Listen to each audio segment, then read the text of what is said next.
यार पढ़ाई में मन नहीं लग रहा। जब भी पढ़ने बैठता हूँ नींद आने लगती है। ऐसे फील होता है जैसे मैं पढ़ाई के बंधन में बंध के अपनी जवानी बेकार कर रहा हूँ। मोबाइल चलाने का मन करता है, चैटिंग करने का मन करता है, दोस्तों के साथ गप्पे लड़ाने का मन करता है। हर पल यही सोचता रहता हूँ कि ये पढ़ाई किसने बनाई। यही सोचता हूँ कि टॉप करने वाले स्टूडेंट कैसे पढ़ते होंगे, वो कैसे ले आते हैं इतने मार्क्स, उनकी मेमोरी इतनी शार्प क्यों होती है। क्यों कोई स्टूडेंट एग्जाम में 99% ले आता है, जबकि तुम्हें लगता है कि तुम बहुत पढ़ते हो और फिर भी तुम्हारे मार्क्स बहुत कम आते हैं। ऐसा क्या होता है जो एक टॉपर को तुमसे अलग बनाता है? इसका जवाब मुझे तुमसे चाहिए। ऐसा क्या है जो किसी और के पास है और तेरे पास नहीं है? ऐसा कौन सा काम है जो एक टॉपर कर सकता है और तू नहीं कर सकता? ऐसा क्या है जो उसको बाय बर्थ मिला है और तुझे नहीं? सोचा कभी? डीप से सोचने बैठोगे तो बहुत जवाब मिलेंगे। सबसे पहला तो ये कि तुम में और एक टॉपर में बायोलॉजिकली कोई फर्क नहीं है। तुम्हारे शारीरिक अंग भी उसी तरह से काम करते हैं जैसे उनके करते हैं। तुम्हारी आंखें भी 2 को 2 पढ़ती है और 8 को 8। तुम भी सोते हो और एक टॉपर भी सोता है। तुम भी मोबाइल यूज करते हो और वो भी। उसके पास भी वही सिलेबस है, टाइम है, मौसम है और तुम्हारी ही तरह अंधेरे में ना पढ़ पाने वाली आंखें हैं। तो फिर फर्क किस चीज का है? फर्क बहुत कम है।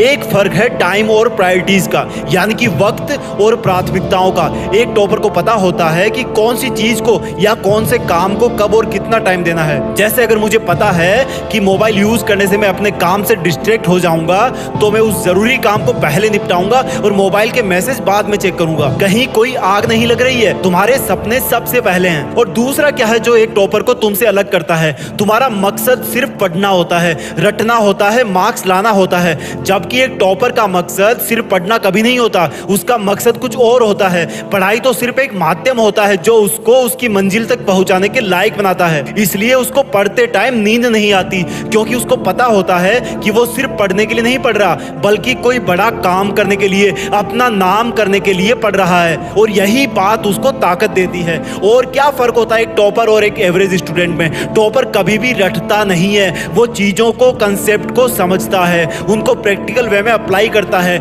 इसलिए वो उनको भूलता नहीं है। जो तुम्हारे ऊपर पंखा चल रहा है, कभी तुमने बिजली कटने के बाद ये नोटिस किया है कि वो कितनी सेकंड बाद रुकता है? और उससे फिर ये जानने की कोशिश करी है कि अगर इसको रेगुलेटर से आधी स्पीड पर चलते हुए रोकेंगे तो कितनी सेकंड में रुकेगा? क्या तुमने कभी ये जानने की कोशिश करी है कि जो ट्यूबलाइट तुम्हारे रूम में लगी है वो 1 सेकंड में कितनी बार फ्लिक करती है? वो 1 घंटे में कितनी यूनिट निकालती है? अगर पता किया होगा तो एग्जाम में कभी पावर कंजप्शन का आंसर गलत नहीं होगा। यही फर्क है एक एवरेज और एक उस स्टूडेंट में जो जिंदगी के किसी मकसद के लिए पढ़ता है। क्योंकि रटा हुआ ज्ञान तो अगली क्लास में जाते ही गायब हो जाएगा, लेकिन सीखा हुआ कंसेप्ट जिंदगी में बहुत बार काम आता है। और याद रखना, हर वो रात जिसकी नींद तुमने पढ़ाई के लिए कुर्बान कर दी है, वो अपना कर्ज जरूर चुकाएगी। थोड़ा धैर्य रखो, अपनी मेहनत पर विश्वास रखो, तुम्हारी जीत फिक्स होने वाली है। जय हिंद, वंदे मातरम।